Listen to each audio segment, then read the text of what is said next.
Hello.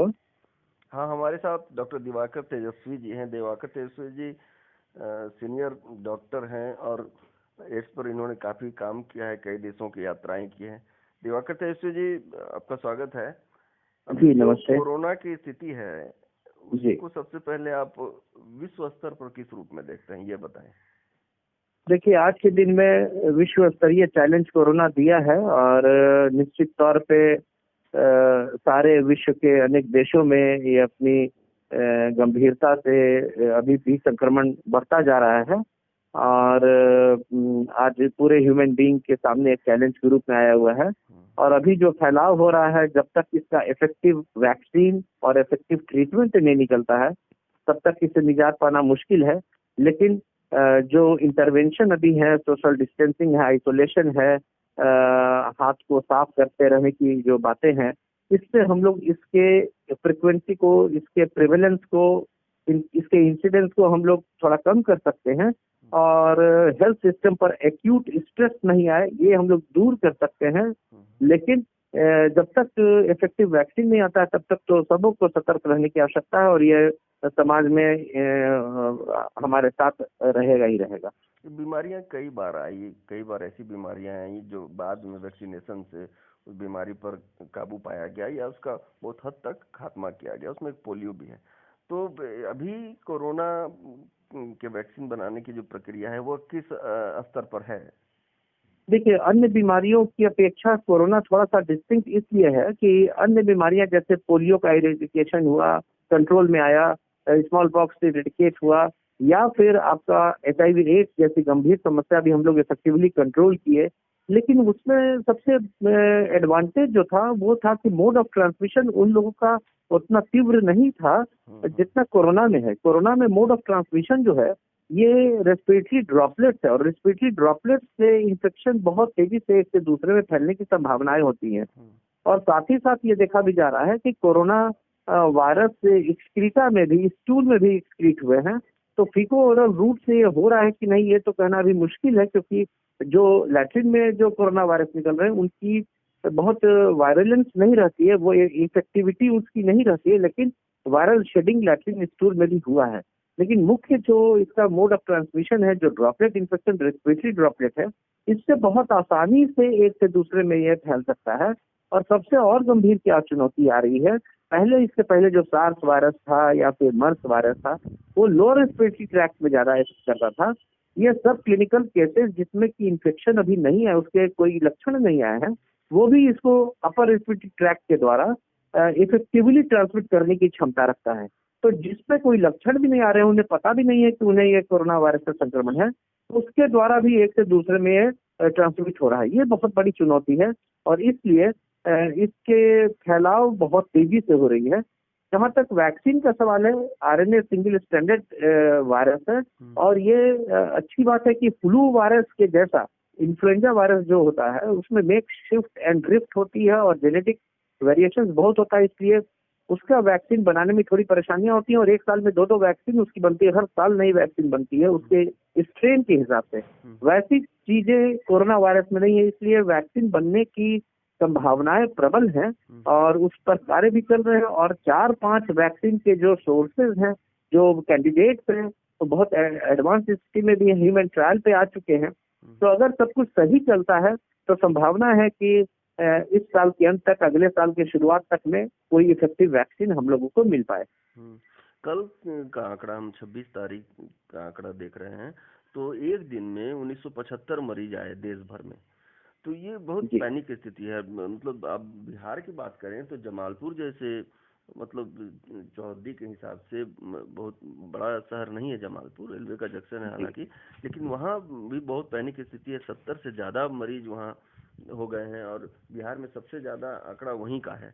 आपने जो जी बड़ी बात कही कि स्टूल में भी ये आ सकता है, पटना जैसे शहर में जहाँ पर कि सीवरेज सिस्टम का अब की ये स्थिति है, आपने भी देखा कि यहाँ बाढ़ जैसी स्थिति हो गई थी। तो अब जब बरसात होगी तो क्या इसकी आशंका हो सकती है कि वो जो स्टूल में कोरोना के वायरस जाएंगे तो वो पानी जब सड़क पर जमेगा या फिर घरों में प्रवेश होंगे तो इसका बहुत प्रसार होने की आशंका है क्या? देखिए, अभी तक जो साइंटिफिक एनालिसिस हुआ है स्टूल का और स्टूल में वायरल लोड का, तो उसमें वायरस तो मिले हैं, वायरल शेडिंग हुई है, लेकिन वो इफेक्टिवली ट्रांसमिट करने की स्थिति में अभी तक नहीं देखा गया है। देखा गया कि जो लोग क्योर भी हो गए हैं, निगेटिव हो गए हैं कोरोना वायरस के संक्रमण से, उनके स्टूल में 37 दिनों तक, एक दो केसेस में आए हैं कि 37 डेज तक वायरल शेडिंग स्टूल में हुआ है। लेकिन उस वायरस की क्षमता जो है दूसरे को इन्फेक्ट करने की है कि नहीं, इस पर रिसर्च जो प्रारंभिक परिणाम आए उसमें वो इन्फेक्टिविटी उसकी नहीं आई है। तो इस तरह से मुख्य जो ट्रांसमिशन का स्रोत अभी तक जो हम लोगों को ज्ञात है वो रेस्पिरेटरी ड्रॉपलेट ही है, फीकल ओरल रूट से नहीं है। लेकिन निश्चित तौर पे अगर फीकल ओरल रूट से होगा तो ये गंभीर चुनौती हमारे देश में होगी। लोगों के सामने ये भी संकट है कि आम लोग किस तरह से बच कर रहे हैं। तो एक तो सामान्य रूप से जो सरकार भी बता रही है, आप भी बता रहे हैं कि एक दूरी बनाकर रखें लोगों से, और जिस तरह से साफ सफाई करें, साबुन से बराबर हाथ धोएं। तो इसके अलावा और आप किस तरह की सलाह देते हैं? देखिए, सबसे इम्पोर्टेंट है कि अभी जो लॉकडाउन और जो समय पर भारत सरकार ने पूरी तरह से इसको कंट्रोल करने के लिए जो उस समय के इफेक्टिव जो इंटरवेंशन थे, जिसमें कि लॉकडाउन या फिर भीड़ न लगना और हाथों को साफ रखना और आइसोलेशन में रहना, डिस्टेंस 6 फीट का कम से कम एक से दूसरे में मेंटेन करना, मास्क का प्रयोग करना, ये सब बहुत समय हम लोगों ने किया, जिस कारण से आप विदेशों में जितनी त्रासदी हुई है उस त्रासदी से हम लोग बचे हैं अभी तक। लेकिन जो भारत का परिवेश है और भारत की जो जनसंख्या की घनत्व है और जिस तरह के अनहाइजीनिक कंडीशन में हम लोग रहते हैं और जिस तरह की स्वास्थ्य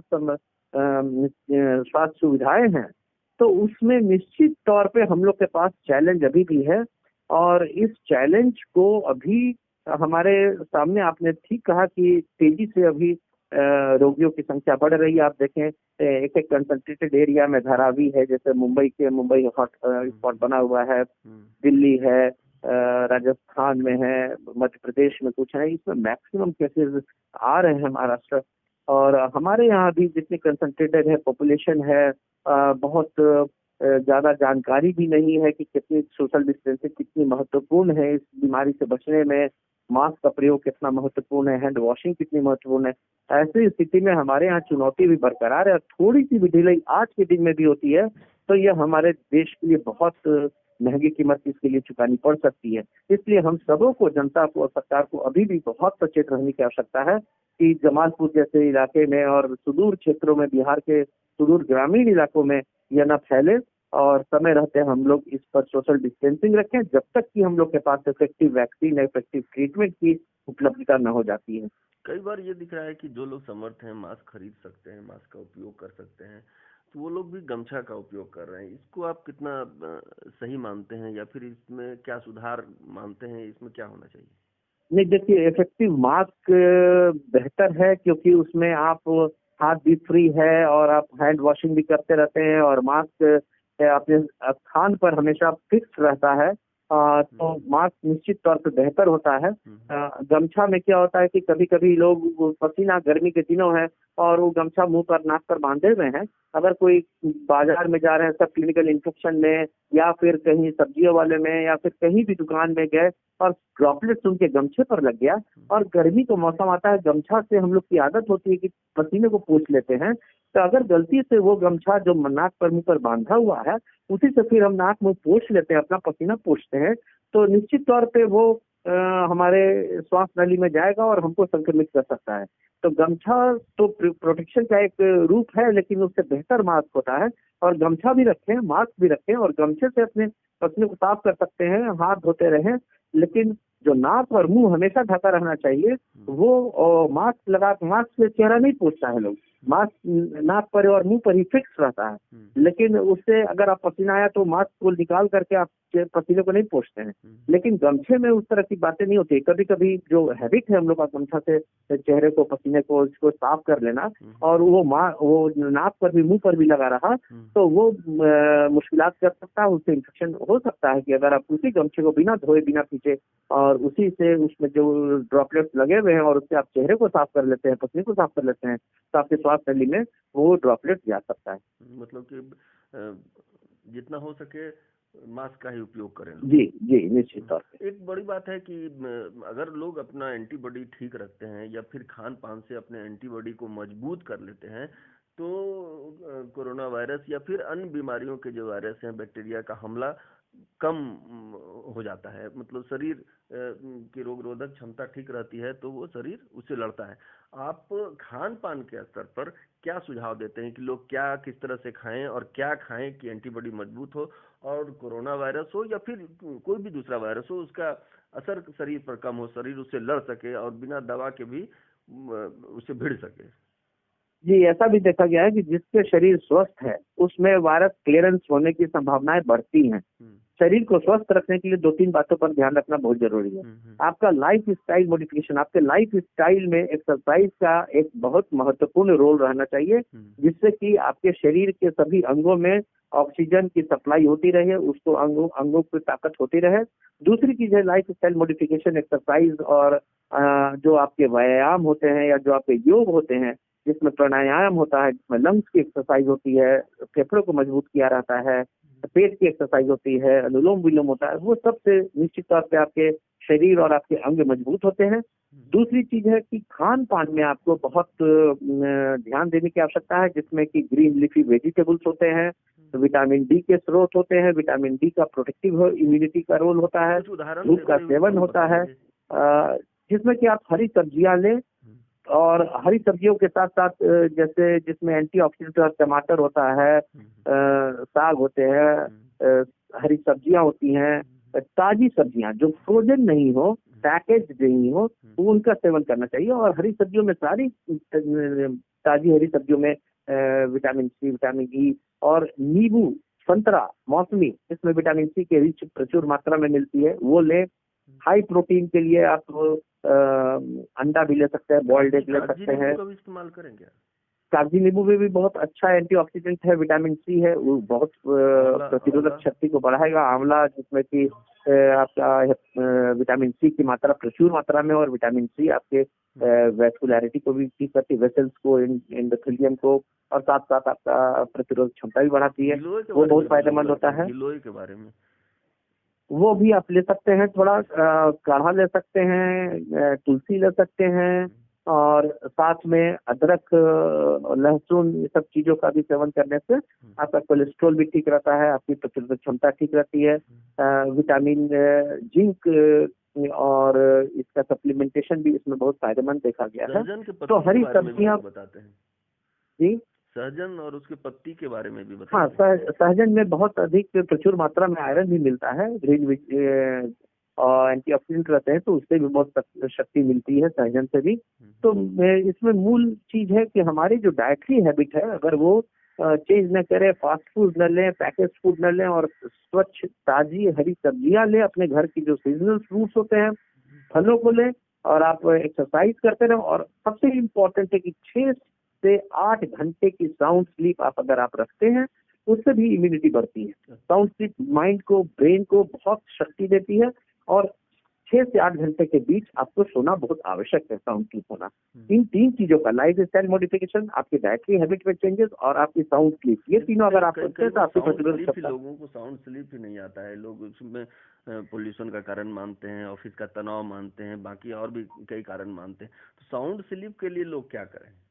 देखिए, साउंड स्लीप होना बहुत आवश्यक है। साउंड स्लीप से प्रतिरोधक क्षमता बढ़ती है। साउंड स्लीप बहुत सारे कारणों से आपके दिन में नहीं आती है, तनाव है, स्ट्रेस है, एंग्जाइटी है। तो साउंड स्लीप के लिए सबसे इम्पोर्टेंट, अगर आप अपने शरीर को थका लेते हैं, चलते हैं, बुलते हैं, एक्सरसाइज करते हैं, खाना समय पे खाते हैं, हल्का खाते हैं, और अपने को मेहनत करते हैं, तो आप रात में जब बेड पर जाते हैं तो आपको नींद अच्छी आती है। लेकिन अगर उसके बावजूद अगर किसी व्यक्तियों को नींद में समस्या आती है, तो उन्हें चिकित्सीय एडवाइस के साथ अपना ऐसा दवाओं का चयन करना चाहिए जिससे उनकी स्लीप पूरी हो। स्लीप प्रॉपर होना बहुत आवश्यक है। बहुत लोग ये सोचते हैं कि अगर ये खाएंगे तो हमको दवाई की आदत लग जाएगी, ना तो वो सो पाते हैं, ना तो वो दवाई खाते हैं, और उस कारण से उनको लंबे समय के बाद ब्लड प्रेशर, डायबिटीज और बहुत सारी क्रोनिक बीमारियां होने लगती हैं। तो साउंड स्लीप होना आपका बहुत आवश्यक है। आप अपने मेहनत से करें, चल करके करें, योगा करें, कंसंट्रेट करें, और अपने को रिलैक्स करे। उससे अगर उसके बावजूद नींद नहीं आती है तो चिकित्सीय देखरेख में नींद का उपाय आपको करना आवश्यक है। ठीक से आए इसके लिए डॉक्टर किस तरह के डॉक्टर से संपर्क करें? आप जनरल फिजिशियन से संपर्क कर सकते हैं, मनोचिकित्सक से संपर्क कर सकते हैं, मनोवैज्ञानिक से संपर्क कर सकते हैं। नाक, गला और थ्रोट विशेषज्ञ से भी संपर्क कर सकते हैं क्या? अगर स्नोरिंग है, अगर उसमें सांस रुकती है, उस कारण से खराटे से समस्या आती है, कोई ऑर्गेनिक कारण रखता है, तो ईएनटी से संपर्क किया जा सकता है। मतलब शुरुआती दौर में फिजिशियन से संपर्क करना चाहिए जनरल। अगर सामान्य है, कहीं कोई लक्षण नहीं है लेकिन नींद नहीं आ रही है, तो फिजिशियन से या मनोचिकित्सक से या मनोवैज्ञानिक से संपर्क कर सकते हैं। तो हम बिहार पर बात करते हैं कि बिहार में आप वर्षों से रह रहे हैं और बिहार के हेल्थ सिस्टम पर काम करते रहे हैं, हम लोग भी लगातार आपसे बात करते रहे हैं। तो अभी जो स्थिति है, आप कितने संतुष्ट हैं बिहार में जो कोरोना का इलाज हो रहा है और जो सरकारी व्यवस्था है इसकी, इससे आप कितने संतुष्ट हैं? देखिए, बहुत ही अच्छी तरह से भारतवर्ष के अंदर और बिहार के अंदर और ओवरऑल हमारे कंट्री, देश ने इसके रिस्पांस के अगेंस्ट जो एक्टिव और प्रोएक्टिव डिसीजंस लिए हैं और जो जिस तरह से इसको हैंडल किया गया है अभी तक सराहनीय है निश्चित तौर पर। एक दो बातें और ध्यान देने की है। कॉन्टैक्ट ट्रेसिंग हम लोग का बहुत वॉर फुटिंग पे होता है, जो कि बहुत महत्वपूर्ण है इसके चेन को ब्रेक करने के लिए। वो बहुत अच्छे तरीके से चल रहा है। टेस्टिंग की फैसिलिटी थोड़ी सी और बढ़ाने की आवश्यकता हो सकती है, डिफरेंट सुदूर क्षेत्रों में भी टेस्टिंग की फैसिलिटी हो, वो एक लिमिटेशन थोड़ी है, लेकिन अदरवाइज हम लोग का अभी तक का रिस्पॉन्स बहुत ही अच्छा रहा है। लॉकडाउन की जो भी स्थिति है और फिर 3 तारीख के बाद जो लॉकडाउन हो सकता है खुल जाए या फिर ना खुले, इस पर अभी कुछ फाइनल नहीं है। आपको क्या लगता है कि लॉकडाउन समाप्त हो जाना चाहिए? ऐसी स्थिति आ गई है बिहार में? देखिए, अभी तो पूरी तरह से लॉकडाउन समाप्त नहीं किया जा सकता है। पार्शियल लॉकडाउन की समाप्ति की जा सकती है, जिसमें कि थोड़ी इकोनॉमिक एक्टिविटी भी रहे और स्प्रेड भी कम्युनिटी में इस वायरस का ना हो। इसलिए बहुत सामंजस्यता के साथ, बहुत बैलेंस के साथ इस लॉकडाउन को ग्रेजुअल ओपनिंग करने की आवश्यकता होगी। एकाएक बहुत ड्रास्टिक डिसीजन नहीं ली जा सकती है लॉकडाउन खोलने पर। नहीं, स्कूलों में जैसे बच्चे हैं तो आप सरकारी या प्राइवेट स्कूलों की स्थिति देखते हैं, एक एक बेंच पे 4-4 बच्चे, 5-5 बच्चे बैठते हैं। तो क्या उस तरह के अभी जो ये स्थिति बन सकती है कि बच्चों की पढ़ाई लिखाई समुचित रूप से स्कूलों में हो सके? नहीं, अभी तो भीड़ वाले इलाकों में लॉकडाउन खोलने की संभावनाएं नहीं है। जहां भी कंसंट्रेटेड रहेंगे, बहुत ज्यादा भीड़ भाड़ वाले इलाके रहेंगे, वहां पर समुचित व्यवस्था जब तक न हो डिस्टेंसिंग की, प्रोटेक्शन की, तब तक लॉकडाउन को उन स्थानों पर खोलना जहां की बहुत ज्यादा भीड़ भाड़ है वो घातक हो सकता है और वो इस संक्रमण के फैलाव में एक कारण बन सकता है। और आपको क्या लगता है कि सरकार को और किस तरह के प्रयास करने की जरूरत है जिससे कि कोरोना का संक्रमण कम हो सके? देखिए, सबसे पहले तो जनता का भी जागरूक होना बहुत आवश्यक है। सरकार अपने तरफ से जागरूकता अभियान और चलाने की आवश्यकता है। अब जैसे ग्लव्स की बात है, तो ग्लव्स अगर आप पहन रहे हैं तो ये ना समझें कि ग्लव्स पहन रही है तो हम निश्चिंत हो गए, हमको कोमाइट नहीं आ रहा है। ग्लव्स अगर आप पहन रहे हैं और सुबह से शाम तक एक ही ग्लव्स पहने हुए हैं और डिफरेंट स्थानों पर उसे टच किए हैं और उसे अगर आप साफ नहीं कर रहे हैं, जैसे आप खाली हाथों को साफ करते हैं उस तरह से अगर आप साफ नहीं कर रहे हैं साबुन से या फिर सैनिटाइजर को यूज करके, तो ग्लव्स एक बहुत बड़ा पोटेंशियल सोर्स ही आपके इन्फेक्शन का बन सकता है। अगर उसे साफ न किए, सुबह से शाम तक एक ही ग्लव्स पहने रहे और उससे आप नाक मुंह टच कर लिए, तो समझे कि वो इन्फेक्शन का कहीं कहीं से बहुत ज्यादा स्रोत आपके नाक में, श्वास नली में चला गया। तो ग्लव्स पहनने के बाद भी उससे साफ करते रहना है और नाक मुंह चेहरा टच नहीं करें, इसका विशेष ध्यान रखना है, तभी ग्लव्स की उपयोगिता सिद्ध होगी। तो ग्लव्स के साथ भी उसे डिसइंफेक्ट करने की आवश्यकता बार बार रहेगी, जैसे आप खाली हाथ को, अपने हाथों को जैसे साफ करते रहते हैं उस तरह से। कई इलाकों में ये दिख रहा है कि जो सब्जी बेचने वाले हैं ठेले पर, जैसे अहमदाबाद में सब्जी वालों की टेस्टिंग की गई तो उसमें 50% पॉजिटिव पाए गए और कई जगह ये भी दिखा, जमालपुर में भी दिखा, जो सब्जी बेचने वाले उससे भी इन्फेक्शन फैला। कई जगह से ये खबरें आ रही हैं, तो लोग किस तरह से सब्जियां खरीदें? देखिए, सब्जी सोशल डिस्टेंसिंग से ही खरीदना है और सारे सब्जी वालों को मास्क देना आवश्यक है। किसी भी सब्जी वाले में कोई भी सिम्टम है उन्हें जागरूक करना आवश्यक है कि उन्हें तुरंत ट्रीटमेंट के लिए भेजा जाए। किसी को भी अगर यदि फीवर है, खांसी है, सर्दी है, बुखार है, तो वो सब्जियां ना बेचे, उन्हें तुरंत ट्रीटमेंट में चले जाना चाहिए। या किन्हीं को कांटेक्ट है किसी भी इन्फेक्टेड पर्सन से, कोई सब्जी वाले के रिलेटिव को, किसी को दोस्त को अगर फीवर है, कुछ है, उसका कॉन्टैक्ट की हिस्ट्री इस तरह से करके उनको जागरूक करने की आवश्यकता है। और उन्हें मास्क 100% लगाना है। कोई भी पब्लिक प्लेस में कोई भी ये व्यक्ति है, उन्हें मास्क लगाने की आवश्यकता है। मास्क अगर नहीं है तो उन्हें मुहैया कराए जाने की आवश्यकता है। अगर कोई मास्क नहीं लगा रहे हैं तो उसे कड़ाई से उसके अगेंस्ट में उसको पालन कराने की आवश्यकता है कि मास्क निश्चित तौर पर सारे जो भी वेंडर्स हैं, जो भी सब्जी वाले हैं, सब लोग लगाएं। और उनको जागरूक करने की आवश्यकता है कि इस तरह की बीमारियां हैं, तो आप अपने को भी बचा कर रखें, लोगों को बचा कर रखें। और इस तरह के लक्षण में कतई सब्जियों न बेचें। और आपको कोई कॉन्टैक्ट है तो आप निश्चित तौर पर अपनी जांच कराएं।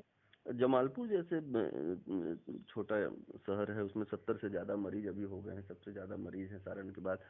तो आपको क्या लगता है कि यह किस तरह की गलती आप मानते हैं, या फिर क्या चूक हुई है जहां इतने मरीज ज्यादा बढ़ गए? देखिए, शुरुआती दौर में जब यहाँ पर पलायन हो रहे थे जो माइग्रेंट वर्कर्स के, उसके पहले जो कुछ लोग का पलायन हुआ था पूरे भारतवर्ष में, दिल्ली से, निजामुद्दीन से, तो वैसी स्थिति में शुरू में कॉन्टैक्ट ट्रेसिंग बहुत वार फुटिंग पे नहीं हो पाई, जैसा मैं समझता हूँ। और उस कारण से लोग समझ भी नहीं पाए इसकी गंभीरता को, और लोग अपने अपने घरों में चले गए थे। और वो अब जब इंक्यूबेशन पीरियड 14 दिन औसतन कहा जा रहा है, 2 से 14 दिन, लेकिन कभी कभी अभी देखा जा रहा है कि लास्ट कॉन्टैक्ट के बाद 3 हफ्ते 4 हफ्ते के बाद भी इन्फेक्शन के ये आ रहे हैं। तो उस तरह की संभावनाएं हुई होंगी, जिस कारण से अभी रोगियों की संख्या बढ़ रही है। लेकिन अच्छी बात यह है कि सबके कॉन्टैक्ट ट्रेस हो रहे हैं, और अगर कॉन्टैक्ट ट्रेसिंग हो जाती है तो फिर इसे बढ़ने से रोका जा सकता है। अभी मरीज ठीक भी हो रहे हैं, कई इलाकों से ये भी खबरें आ रही हैं कि मरीज ठीक भी हो रहे हैं। इस बीमारी में 80% मरीज तो खुद ठीक हो जाते हैं। हल्की फुल्की इन्फेक्शन होती है, वायरल लोड क्लियर हो जाता है, और 100 में 80 मरीज स्वतः ठीक हो जाते हैं। हल्की फुल्की उनको सिम्टोमेटिक ट्रीटमेंट की आवश्यकता होती है। 15 मरीजों को हो सकता है कि ऑक्सीजन की भी आवश्यकता हो, और उनमें से 5 मरीज को इंटेंसिव केयर यूनिट वेंटिलेटर की आवश्यकता होती है। 100 में मात्र 5 मरीज होते हैं जिनको की बहुत गहन चिकित्सा की आवश्यकता होती है। कुछ बीमारियों में हम देखते हैं कि मरीज जब ठीक हो जाते हैं तब भी उसमें कुछ गड़बड़ियां रह जाती है, जैसे इंसेफ्लाइटिस वगैरह में हम लोगों ने देखा। तो क्या कोरोना के जो मरीज ठीक हो जाते हैं तो ठीक होने के बाद में भी उनमें कुछ रह जाती है गड़बड़ियां क्या? जी, देखिए, 80% जो माइल्ड इन्फेक्शन होते हैं उसमें तो उतनी गड़बड़ियां नहीं दिख पाती हैं, उतनी गड़बड़ियां नहीं होती हैं। पूरा वायरल क्लियर हो जाता है इम्यून सिस्टम रिस्पॉन्स के द्वारा। लेकिन जो 5% गंभीर गहन चिकित्सा में जाते हैं उनमें इन्फ्लेमेशन, कोएगुलेशन, ब्रेन का, मल्टी ऑर्गन का प्रॉब्लम, और फेफड़े का प्रॉब्लम, वो क्या है, रेसिडुअल भी रह जा रहा है। और फेफड़ों में जो स्कारिंग हो जा रही है वो रेसिडुअल देखी जा रही है। और उस कारण से जैसे विस्कोसिटी या फिर कोएगुलेबिलिटी के कारण से ब्रेन को इफेक्ट कर रहा है या किडनी को इफेक्ट कर रहा है, तो उसके रेसिडुअल इफेक्ट रह जा रहे हैं। तो सब्सटैंशियल पेशेंट्स में जो कि गंभीर रूप से जो संक्रमित हुए हैं 5% से 7% में, उनमें रेसिडुअल ठीक होने के बाद भी समस्याएं रह जा रही। कई लोगों में ये भी बात आ रही थी सामने की जब धूप ज्यादा होगी, जब गर्मी बढ़ेगी तो वायरस खुद ब खुद खत्म हो जाएगा। इसे क्या भ्रांति माना जाए, या इसमें कुछ थोड़ी सच्चाई भी है? आप क्या समझते हैं? नहीं, देखिए, पुराने जो सार्स वायरस, मर्स वायरस टेम्परेचर में जो लैब के कंडीशंस में देखा गया था कि रेप्लिकेशन जो सेल्स के अंदर में आर्टिफिशियल कल्चर कराते हैं, उसमें वायरस का रेप्लिकेबिलिटी निश्चित तौर पर टेम्परेचर बढ़ने से घटता था। लेकिन वो प्रैक्टिकली जब ह्यूमन से ह्यूमन ट्रांसमिशन हो रही है, उसमें उस तरह का वायरस का अभी सिचुएशन नहीं देखा जा पा रहा है। तो अभी उसमें ऐसे कहना कि टेम्परेचर बढ़ने से वायरस एक से दूसरे की ट्रांसमिसिबिलिटी घट जा रही है, ऐसा नहीं देखा जा पा रहा है। लेकिन लैब कंडीशंस में अंदर में जब रेप्लिकेबिलिटी सेल्स टिश्यू कल्चर में देखा जा रहा है लैब को बढ़ाने में वायरस का, तो निश्चित तौर पर टेम्परेचर जब बढ़ता है तो वायरस की रेप्लिकेबिलिटी, वायरलेंस उसकी घटती है। लेकिन बाहर में अभी जो स्प्रेड हो रहा है, ह्यूमन टू ह्यूमन स्प्रेड, इसमें ऐसी बहुत संभावनाएं नहीं दिख रही। लोगों में ये भी सवाल होता है कि कई बार कि जब इसका टीका नहीं है तो फिर ये बीमारी कैसे ठीक हो रही है? हालांकि शरीर का इम्यून सिस्टम भी काम करता है, तो क्या कुछ दवाएं भी हैं इसके लिए जो कारगर साबित हो रही हैं? देखिए अभी रीपर्पस दवाई करते हैं, जो पुरानी दवाइयां हैं उनको इस पर ट्रायल दे करके देखा जा रहा है, एड्स की जिसमें दवाइयों कि की भी बात हो रही थी। हाँ, एड्स की दवाइयां हैं, लोपिनाविर रिटोनाविर, जिसको कि ट्रायल के रूप में देखा गया। उसके साथ साथ क्लोरोक्विन, हाइड्रोक्सी क्लोरोक्विन को इसके एक रिपर्पस ड्रग के रूप में देखा गया।